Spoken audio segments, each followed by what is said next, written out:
And this is Carlton, your weekday ITV. Now the news from ITN.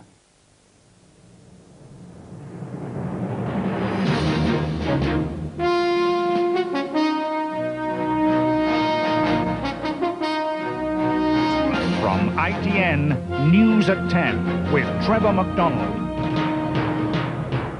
Bombshell for Major as a minister breaks ranks. Tragedy in Mecca, fire and stampede killed 300. The superstar's daughter who landed fashion's top job, and the desert hero who beat all the odds.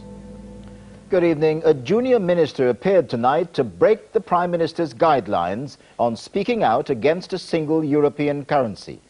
In an election leaflet, John Horam, a minister in the Department of Health, opposed the euro replacing the pound.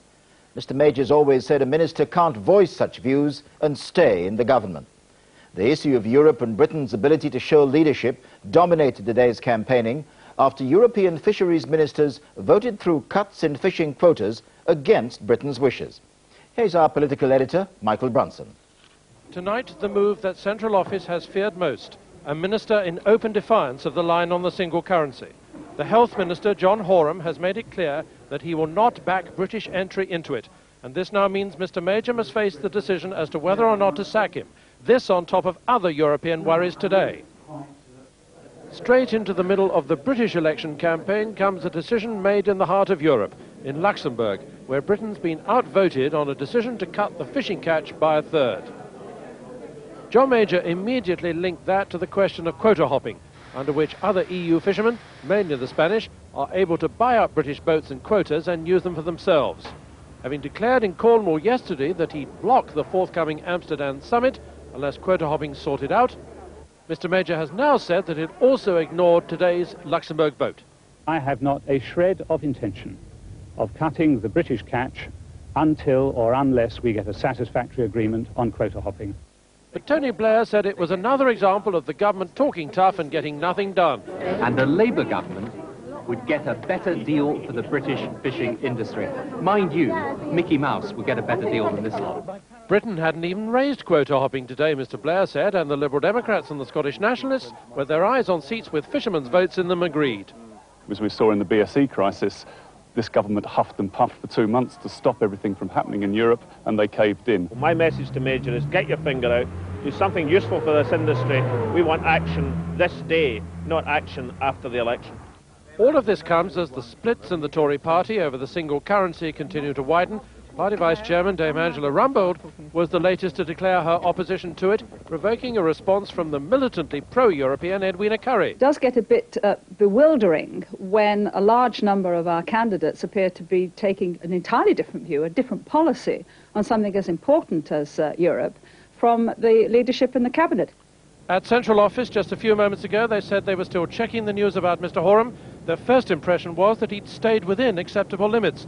But it's clear he hasn't, and that he's broken the rule that Mr. Major has laid down, that unlike backbenchers, ministers must toe the line. Michael Brunson, News at 10, Westminster.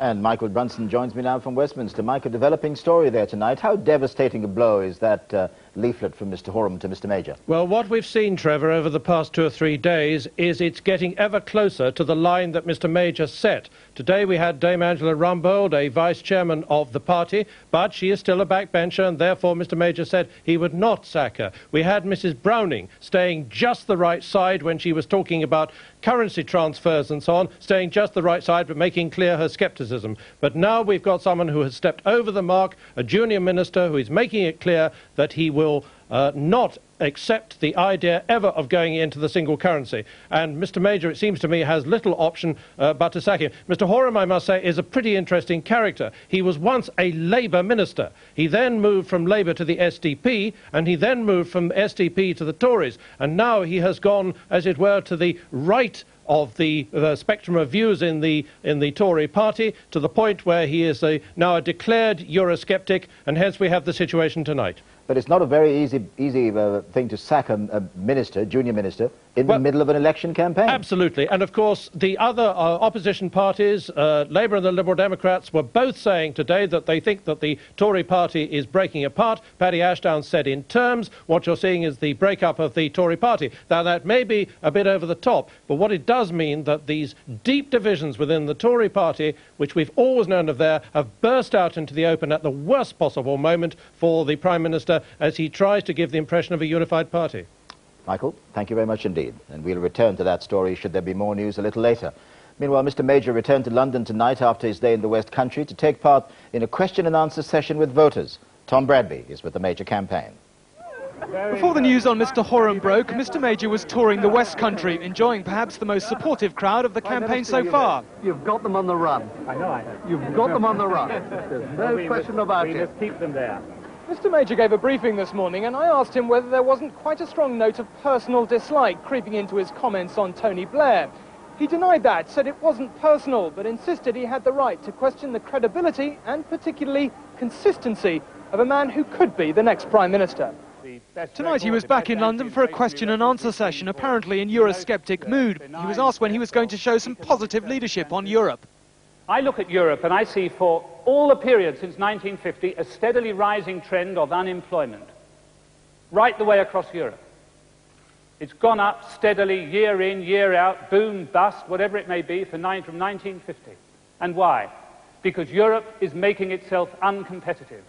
He was then asked about sleaze. But I'll tell you what I won't do. I won't judge someone who claims they're innocent until all the evidence has been examined, until they've made representations, until the report has been published, and we can see what the truth of the matter is. And if I may, sir, I would recommend that The Eurosceptic tone may have gone down well with some of his party tonight, but he still faces difficult questions on Mr. Horam tomorrow. Tom Bradby, News at 10 in central London. Tony Blair's campaign theme today was education. That provoked some stinging criticism at his choice of school for his son. ITN's Mark Webster spent the day with the Labour leader. We don't want any more soundbites. You don't want the truth, that's the truth. Under attack, but apparently enjoying it, Labour said this walkabout in West Sussex showed Mr. Blair could take the heat. And New Labour could use old-style electioneering. But with education again Labour's campaign theme, the Conservatives renewed their offensive on Mr. Blair's decision to send his son to a grant-maintained school. I cannot stand the hypocrisy of a man who says that he would deny choice in the education system and then opts for choice for his own children. Before answering questions at Sussex University, Labour had announced special action zones where underperforming schools in an area would be targeted to improve their performance. As for the Tory attacks on his choice of school... Now, the state school to which my child goes is a state school to which he could have gone at any point in time in the last 30 years and could go under the next Labour government. So this is just desperate Tory propaganda. Despite Labour's hopes that they were going to clean up this campaign, they do expect that within the next 2 weeks there'll be much more personal vilification of Tony Blair. The Labour leader did describe it all as water off a duck's back. Mark Webster, News at 10, Brighton. Paddy Ashdown talked about food safety today on a visit to the west of England. His audience, farmers. As ITN's Caroline Kerr reports, he didn't have it all his own way on his home patch.